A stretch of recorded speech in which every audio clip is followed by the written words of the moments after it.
ហើយកូនស្រីស្ងួនមីងម្ដាយក្រណាស់នាងអាយតាមដោយច្បាប់ស្រីក្រមួយមិនបានសំដីពាក្យតនតិចណី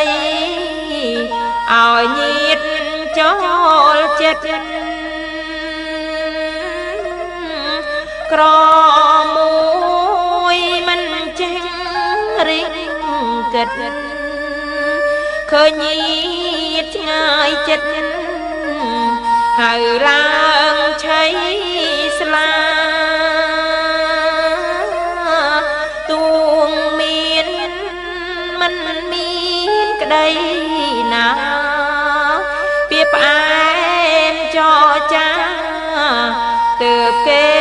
ស្រឡាញ់កុំជួចិត្តស្មោ